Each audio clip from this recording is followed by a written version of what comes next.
প্রখর রোদকে উপেক্ষা করে প্রচার হুগলির বাম প্রার্থীর। কখনো কলসির জল আবার কখনো ডাবের জলে গলা ভিজিয়ে চলছে প্রচার। শুক্রবার সারাদিন পান্ডুয়ার বৈচিগ্রাম, চৌবেড়া, আলিপুর পশ্চিমপাড়া, দক্ষিণপাড়া, দুলেপাড়া, বৈচিগ্রাম বাজার সহ বিভিন্ন গ্রামে কখনো টোটো কখনো বা পায়ে হেঁটে প্রচার সারলেন মনোদীপ ঘোষ। তৃণমূল আমলেও এই পান্ডুয়া বিধানসভা ছিল বামেদের দখলে। গত পঞ্চায়েত নির্বাচনে পান্ডুয়া ব্লকে কড়া টক্কর দেয় বামেরা।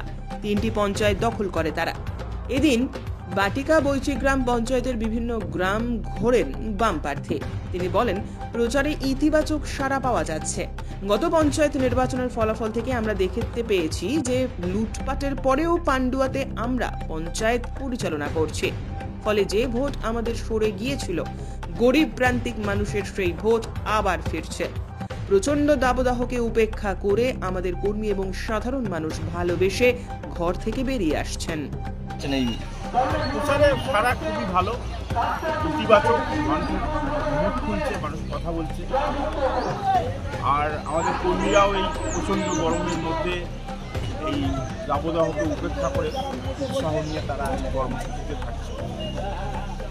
আর এই যে আশীর্বাদ, আপনার কাছে আশীর্বাদ নিলে আপনার মাথায় ফুল ঢাকালো, কি বলবেন? মানুষের ভালোবাসা, এই নিয়ে নতুন করে তো বলার কিছু। মানুষ বেরিয়ে আসছে, পান্ডুয়া একসময় আপনাদের গড় ছিল, মানে তৃণমূল আমলেও আপনাদের এখানে বিধায়ক ছিল, তখন অন্য জেলায় অন্য কোথাও ছিল না। সেই সাড়াটা কি মিলছে এখন? এটা তো আমরা বিগত পঞ্চায়েত নির্বাচনের ফলাফল থেকে এটা দেখা যাচ্ছে যে ওই লুটপাটের পরেও আমাদের এখানে আমরা পঞ্চায়েত পরিচালনা করছি।